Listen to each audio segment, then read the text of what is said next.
Good evening. Defending the indefensible. Last week, all of Orthodox Jewry throughout the world rejoiced with the release of Sholom Mordechai Rubashkin. Everyone that I know was interested in not only how he was doing, but when he would be released, if he would be released, why wasn't he being released, etc., etc. And you have to ask yourself, why did the Orthodox, especially the ultra-Orthodox community in its entirety, rally around a person who had been convicted, who had been found guilty by a jury of his peers?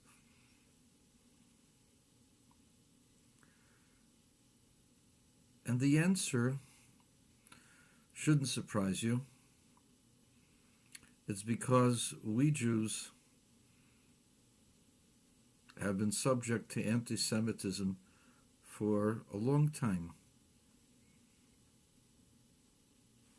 Over 1940 years. 1947, 1949, depending upon when the temple was destroyed. And from that time on, we have been wandering among nations who have raped our women, stolen our children, taken away our wealth, brutalized, cut us up, beheaded us, burned us at the stake, and in various different ways try to get rid of us. We, Jewish people, especially the Orthodox Jewish people, know an anti-Semite when we see one. We know anti-Semitism. When it happens, we don't need an explanation for it. The conviction of Sholom Mordechai Rubashkin was a travesty of justice. A judge who probably is an anti-Semite, who added on to the recommendation of the prosecutor in sentencing him to 27 years in prison when he had never ever been convicted before. First-time conviction. And you compound that with the fact that he was supposed to have been accused of hiring illegal workers. And that's a major crime. Why wasn't he convicted on that? Why was that thrown out? Why were the bank fraud accusations brought to the forefront when the whole investigation was about illegal immigration? The feds came into the plant with helicopters, with guys in black uniforms, arresting everybody they saw. Not a single worker remained arrested or charged. If there was only a few of them. Over 389 workers, and not a single charge against Rubashkin for hiring illegal aliens. If ask yourself, what happened? The answer is, they had papers. Every single one of them had papers. And according to federal law, according to the guidelines of the government, he couldn't even question the paperwork. So they couldn't get him on hiring illegals because the illegals had paperwork that was legal. So they had to come up with an excuse why to arrest him and convict him. Now the whole scenario, the feds coming in with helicopters, an invasion, was unnecessary. They were negotiating with the feds. The judge together with the prosecutors, conspired to make this into a case of some terrible criminality that had to be attacked like a military operation. The Armor Corporation, had over 750 aliens, and they negotiated with the federal government to avoid an invasion of their premises, and were slapped on the wrist. And that had been done only a couple of months earlier, and the Rubashkins had hired the same attorney who had worked that out with the federal government. But the prosecutors in Postville, together with Judge Reade, who was in on the entire investigation, who conspired with them, Judge Reade not only handled the case heavy-handedly against Sholom Mordechai Rubashkin, when the Rubashkins asked for a state panel of judicial review, how does Judge Reade get on the tribunal of reviewing her own decision? When you go and ask judges for an independent review of a judge's actions, you ask for a panel to review the case independently, not the judge who sat on the case itself. How did Judge Reade get herself into that panel? The answer is it was rigged. It was crooked. It was done illegally, immorally, and it was done for some yet to be defined reason. It had nothing to do with criminality. You see, the Rubashkins were successful where the previous ownership had been a failure. They were successful because they kept costs down. They had to, in order to make a profit even on large volumes. The amount that you make is minuscule, and if you incur heavier costs of labor and product, you lose your pants, which is what happened with the previous ownership. There have been accusations that they underpaid the people. They paid them fairly well. They didn't pay them great. They paid them fairly well. There were many who stayed there. They didn't have to stay there. They stayed there because, together with others, they could make a living. Ultimately, they could buy a house in the area, and they could live reasonably well. I'm talking about the workers. When you have a plant like the Postville plant, when it shuts down, the impact on the community is exceedingly great. I know that because I was a mashgiach in a town in Michigan, which the plant closed down. The plant had at one time 700 workers, and the plant eventually was taken over by other companies, and the workforce went from 700 to 70. And the impact on the town, which numbered between 5,000 and 10,000 people, was enormous.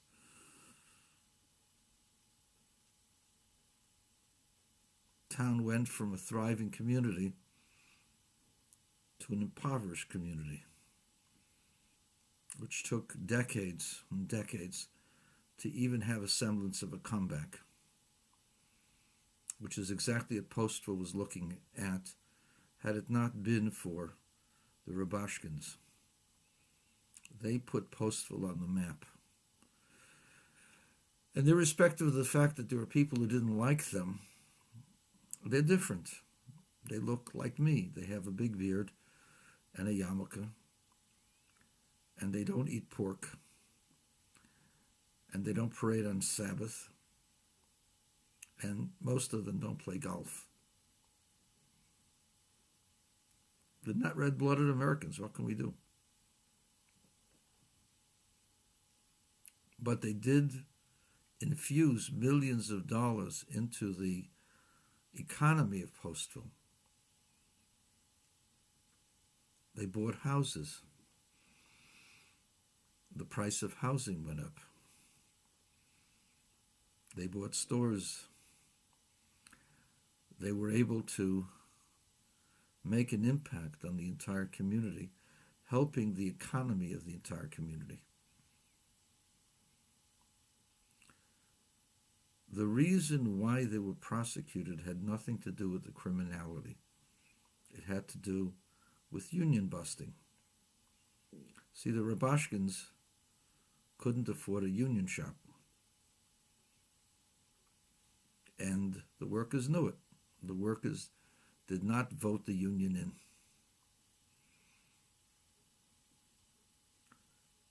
And the union was upset. And the unions had a president by the name of Obama, who had just been voted in.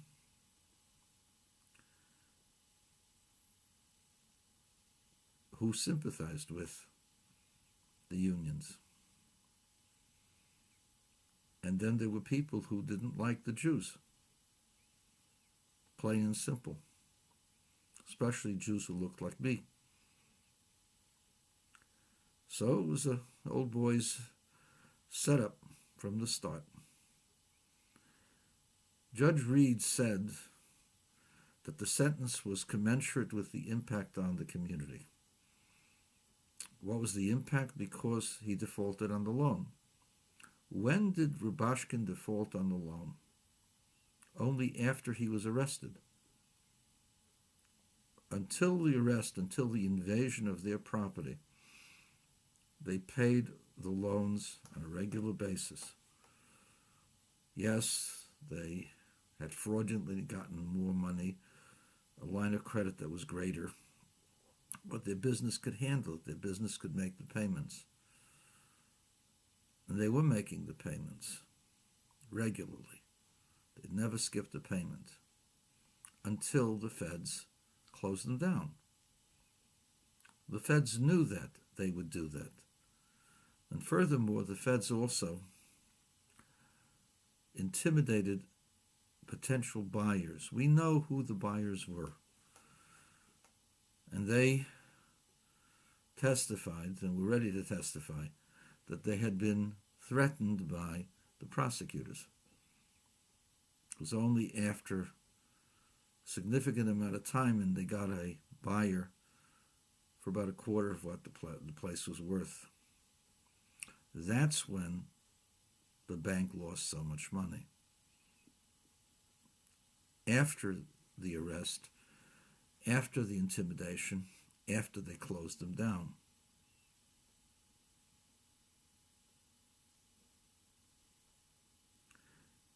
And the ostensible reason why they closed them down was because of immigration. Why didn't they prosecute immigration? The answer is because they weren't going to win a prosecuting on immigration because the papers were in order. So they had to make something else up. The judge said the impact on the community, but the judge and the prosecutors caused that impact on the community. The one who ran Enron, who literally caused $11 billion in losses. $11 billion, got 24 years. Sholom Mordechai Rubashkin was paying his debts. The only reason why he defaulted was because they closed him down and intimidated buyers. The impact was caused by the prosecution, caused by Judge Reade, caused by her and her minions for reasons that we Jews understand. because we've lived through 1900 years of that. Of course she'll hide behind her mantle of judgeship, her long robes, and her diplomas. But we who observed the case, we know the truth. And the Des Moines County Register, the Des Moines Register, defended the indefensible. And they are part and parcel of this witch hunt, this prosecution of an innocent man. The reason why the Orthodox community universally, unanimously supported Sholom Mordechai Rubashkin is because we've seen this. We've seen this in Rome. We've seen this in Persia. We've seen this in Assyria. We've seen this in Turkey and Constantinople. We've seen this in Italy and the Papal States. We've seen this in France and in England and the expulsions. We've seen this thousands of times. We've been accused of poisoning wells during the Black Plague. We've been accused of destroying the host in the churches. We've been accused of murdering Christian children for their blood, for matzahs. We know these accusations. We know how well-founded the accusations are. The people who were charged with those crimes were always the wealthy, the obvious Jews of the wealthiest, most well-known Jews of those towns. Sholom Mordechai Rubashkin was such a target. He was the wealthiest Jew, a Jew who was successful, a Jew who was proud. That was too much for those people there. And the Des Moines Register has added to its eternal shame by defending Judge Reade and defending the despicable conviction and sentencing that 100 different prosecutors from all over the country, Democrats and Republicans, said was excessive and vindictive. And I stand by what I said.